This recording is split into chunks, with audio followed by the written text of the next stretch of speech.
네, 안녕하세요. 오늘은 좀 가볍다고 하면 더 가벼울 수도 있고, 좀 무겁다고 하면은 무겁다는 것보다는 좀 진지할 수도 있는 그런 주제인데요.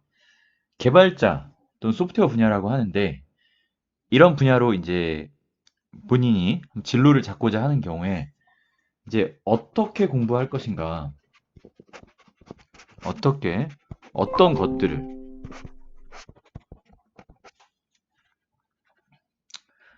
새 버전의 자바를 설치할 준비가 되었습니다.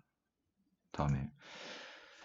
자, 어떤 것들을 준비해야 되고, 어떻게 할 것인가, 그리고 언어는 어떤 것을 선택해야 되는가. 그런데 이제 전제 조건이라는 말을 썼어요. 음, 만약에 저는 제가 뭐 아들이 하나 있고 딸이 하나 있는데, 아들이 소프트웨어 분야, 그러니까 개발자를 한다 보면, 이거 남녀차별의 표현보다는 전 적극 권장할 것 같아요. 근데 딸이 한다 그러면, 좀 느낌이 조금 달라요. 뭐, 그거는 뭐 개인적인 감정일 수도 있고, 그 아이의 상태일 수도 있고, 어, 아들은 저를 닮아서 그런지 좀 그런 쪽에 호기심이 좀 있는 것 같아요. 근데 그러면 이게 분명히 전망이 있냐라고 보면, 저는 100% 전망은 있다라고 생각이 돼요. 근데 이제 지난번 영상에서 얘기했듯이 그게 나의 전망이냐라고 하면은 그거는 조금 고민을 해봐야 될 것 같아요. 그러니까 그런 거 있잖아요. 나는 곧 죽어도 그런 건 못해. 막 그런 게 그 일의 속성에 들어가 있으면 그거는 좀 어렵지 않나요? 예를 들면 사람들 앞에서 말하는 거 정말 난 죽었다 깨어나도 싫어. 그런데 선생님이 비전이 있다고, 아니 안정적이라고 할 수 있나요?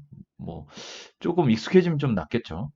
근데 어쨌든 그 직업이 갖는 애로사항을 내가 안고 사는 것이 괜찮은가라는 부분을 생각을 해봐야 되고, 예전에 이제 진로 영상에서도 한번 다뤘는데, 오늘은 뭐 그런 얘기는 조금만 얘기하고, 도대체 뭘 준비해야 되고 어떤 걸 해야 되는가 막연할 수 있잖아요. 그 막연함, 막막함. 막막함을 조금 한번 같이 고민을 해보는 시간을 갖고 싶습니다. 일단 소프트웨어 쪽으로 이제 개발을 한다고 하면은 분야들이 굉장히 일단은 좀 많은 것 같아요. 순수하게 코딩에 가까운 개발을 하는 사람들이 있고요. 또, 그러니까 로직을 개발한다라고 보면 되겠죠? 뭐 함수를 짜고, 뭐 하여튼 프로그램을 만듭니다. 제작. 근데 프로그램 제작에도 여러 가지 종류가 있는 것 같아요. 뭐 대표적으로 그냥 단순히 우리가 쓰는 유틸리티 같은 프로그램도 있고, 뭐 대표적으로 게임 프로그램도 있고, 서버 프로그램도 있어요. 네, 그리고 웹도 있죠, 웹.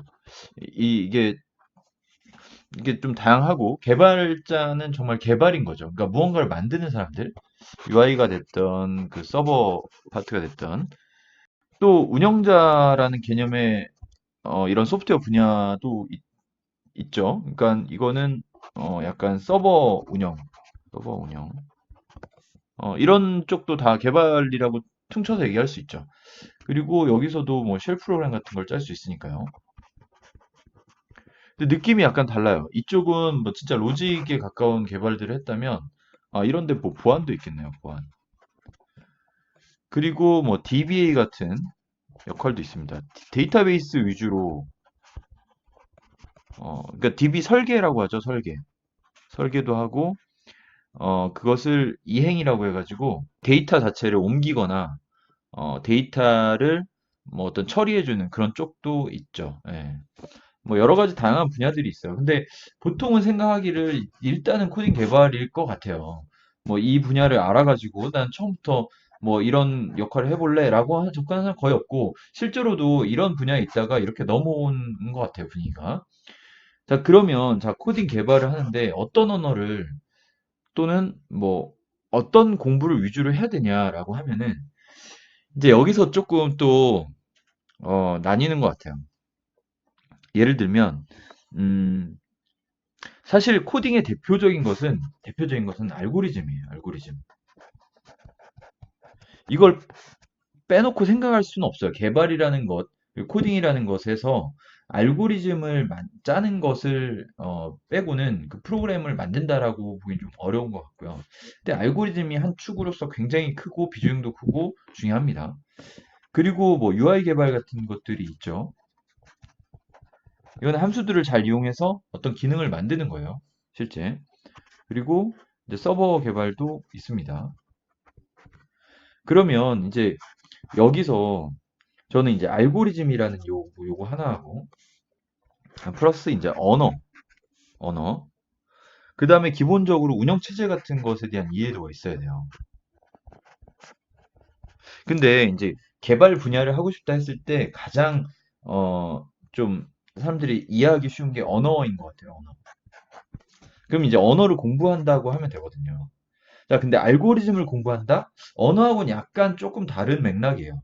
운영체도 당연히 다른 맥락이고, 이거는 어플리케이션이 돌아가는 거를 말하고, 자, 알고리즘은 내가 어떻게 문제를 풀어간다라고 하는 거예요. 그 자체예요. 그게 알고리즘이에요. 그러니까 내가 뭐, 뭐 상자를 이렇게 옮긴다. 어떤 식으로 옮길래? 라는 그냥 뭐 그런 예가 있다고 하면 아니면 뭐 차가 이런 식으로 가야 되는데 길찾기를 한다. 라고 하면 이런 식으로 어떻게 찾아갈래? 라고 했을 때 이건 알고리즘에 이제 해당하는 얘기인데 이거를 어떤 말로 어떤 그 문법으로 구현할래가 이제 언어죠. 대표적으로 뭐 C, C++ 있고 자바 있죠. 요새 이제 파이썬, 뭐 자바스크립트 또 언어는 되게 많아요. 언어는 뭐 한 100종이 넘을 거예요. 언어 자체의 그 가지수는. 그러니까 언어라는 거는 되게 많은데 이제 많이 쓰여지는 언어들이 요 정도인데 뭐 노드.js 같은 것도 있긴 한데요. 뭐 그래 내나 해봐야 자바스크립트에 해당하는 언어니까. 그리고 뭐 고 언어라는 것도 최근에 있죠. 고 언어도 있고. 네, 여기 보시면요. 그 제가 말씀드렸던 그 자바 언어 C도 사실은 뭐 계속 쓰여지고 있죠. 파이썬이 많이 지금 쓴다고 그랬고, C++, C#, 자바스크립트, 뭐 비주얼 베이직도 있네요. 그래서 사실 많은 비율은 지금 자바, C, 파이썬 정도까지예요. C++까지. C++도 조금 5% 정도 수준이니까 요 세 개 정도가 제일 많이 쓰여지고 그렇다고 하면은 지금 배워두고 그러니까 이게 왜 또 그러냐면 자바가 이미 또 서버 사이드까지 다 되고 있고 안드로이드 같은 앱도 자바로 하고 있기 때문에 사실 지금 개발되고 있는 이미 이제 솔루션이 된 또는 서버가 만들어진 그 소스를 뭐 유지 보수를 하든 추가 개발을 하든 다 비슷한 언어로 그러니까 했던 언어로 또 하게 되거든요. 그래서 여전히도 계속 좀 각광을 받을 가능성이 좀 크고요. 그러면 이제 알고리즘을 공부하기에는 뭘로든 공부가 가능해요. 그리고 최근은 뭐 데이터 분석이라든가 이런 건 파이썬으로 이제 많이들 하는데, 자, 그러면 이제 공부를 지금 시점에서 뭔가 한다고 하면은 지금까지 그냥 경험상 그리고 앞으로도 추이상 가장 그래도 저는 유망하고 배우기도 좋고 개발하기도 좀 용이한 전 자바라는 언어를 좀 추천을 드려요. 자바는 서버 사이드 개발용으로도 지금 쓰여지고 있고요. 그 다음에 안드로이드 앱도 자바로 만들죠. 자, C를 배우는 것도 저는 의미는 있다고 봐요. 왜냐면 알고리즘을 배우기에는 C만큼 좋은 건 없는 것 같고, C++는 개념 자체가 조금 이제 객체지향이라든가 이런 거에 대해서 이해를 완전히 하지 않으면 정말 씨뿔뿔스럽게 구현하는 게 어려워서 조금 어려움이 좀 배우기에 진입장벽이 좀 있는데 그래도 배워두면은 상당히 그 내공에 대해서는 인정을 해주는 언어죠. 자, 그래서 자바나 자바스크립트 같은 조금은 접근하기 쉬운 언어를 공부를 해가지고 좀 몇 가지 방법이 있을 것 같아요. 자, 자바스크립트와 HTML을 가지고 간단한 웹을 만들어 볼 수도 있고요. 자바 언어를 좀 배워가지고 안드로이드 앱을 만들 수가 있을 것 같아요. 자, 또 하나는 이걸 하면서 사실은 프로그램을 정말 잘 짠다라는 표현은 알고리즘에 있어요. 알고리즘. 혹시 이제 대기업이라든가 요즘 이제 추세들이 많이 이제 알고리즘을 시험을 많이 보는데 그런 식의 약간 취직이 목적이라면 알고리즘 공부하는 것을 추천을 드립니다. 근데 이 문제를, 이 알고리즘을 풀다 보면 딱 자기 적성이 나와요. 그러니까, 더 막 알고리즘을 얘기하는 것 자체를 막 싫어하면은 솔직히 싫은 거고, 재밌어 하는 사람들은 막 그 퀴즈 풀듯이 너무 재밌다고 해요. 저도 그 세계까지는 모르겠어요. 그래서 알고리즘의 세계는 사실 내가 뭔가 그 퀴즈 맞추듯이 계속 맞출 수 있느냐 이런 문제고, 이걸 언어로 표현을 하는 거죠, 그냥. 그래서 이런 알고리즘 쪽 공부를 하는 것도 상당히 의미 있고, 좋습니다. 이것은 두 가지 방법이 있는데요. 책을 사서 공부하는 방법이 있고, 또 하나는 이런 문제들이 수록되어 있는, 제가 기록하기로 백준이라는 분이 굉장히 훌륭하게 이런 쪽에 있는 걸로 알고 있는데, 그런 사이트들도 있어요. 그래서 이런 데서 문제를 풀어보는 것도 좋은 방법이에요. 참고로 잠깐만 제가 프로그램 개발 그 공부를 할 수 있는 좀 사이트 잠깐 소개 한번 드려볼게요. 코드 아카데미라는 사이트가 있습니다. 아카데미. 이게 기본적인 가입 자체는 프리고요. 여기서 보시면은 사이트 내에서 이제 개발을 배울 수가 있어요. 그래서 이렇게 진입을 하셔가지고 언어를 이제 하나씩 따라하기 식으로 이제 하다 보면은 좀 저희가 수업 진행을 하면서 배울 수가 있거든요. 그래서 이런 식으로 좀 해보시는 것도 저는 괜찮다고 생각을 해요. 그러니까 책도 공부를 하시되 이런 식의 그 사이트들을 좀 이용해 보시는 것도 좋고요. 그다음에 아주 유명한 사이트죠. 이 사이트는 자바스크립트나 HTML 공부하기에 되게 좋아요. 이쪽에 바로 오른쪽에 결과가 나오거든요. 그래서 여기서 치면은 런을 딱 시키면 이쪽에서 바로 나오기 때문에 그냥 바꿔가면서 바로바로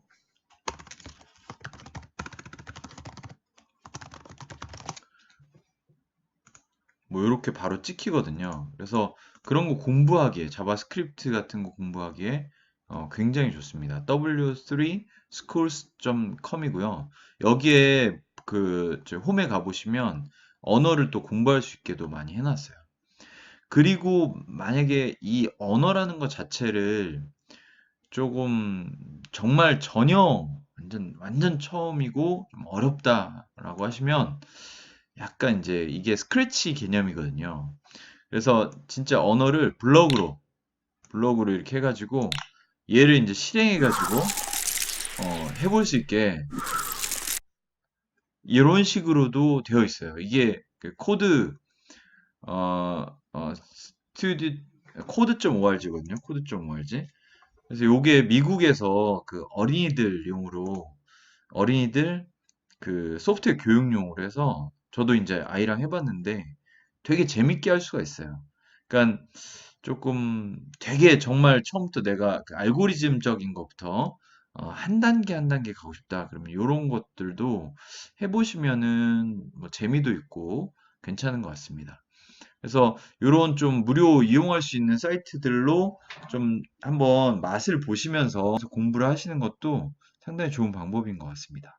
그렇게 하고 자바나 자바스크립트는 조금 추천할 만한 책들이 좀 있어요. 그래서 그런 것들을 한 권 정도를 좀 정독해 가면서 좀 예제도 한 번씩 원래 그 타이핑 그 별거 없지만 이렇게 쳐보는 게 의미가 있잖아요. 그래서 그렇게 해보면서 좀 연습을 계속 하다 보면은 조금씩 실력이 늘게 되고 저는 가장 추천드리는 방법은 이런 기반이 좀 된 다음에는 자기가 어떤 목표로 하는 뭐 앱이든 웹이든 뭐든 프로그램이든 한번 만들어 보는 거를 되게 추천을 드려요. 그러면서 배우는 게 가장 자기 것이 돼요.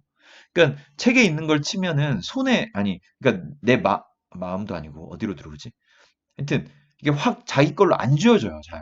그러니까 타이핑 연습하는 것 같았고, 근데 내가 뭔가를 만들어야 되는 목적이 생긴 다음에 그 책을 보면 이해가 확확 들어오고 또 그 코드들도 조금 더 자기가 이해가 더 잘 되는 것 같아요. 그래서 저는 이렇게 한번 추천을 드려보고, 그래서 오늘은 시작하시는 분들에 대한 진로, 어떻게, 뭐 어떤 것들을 해야 되는지랑 언어 선택 얘기인데, 뭐 조금 당연한 얘기로 들으실 수도 있겠지만 아직도 유망하다. 그리고 사용 가능성, 활용도 이런 게 되게 높다라고 생각이 듭니다.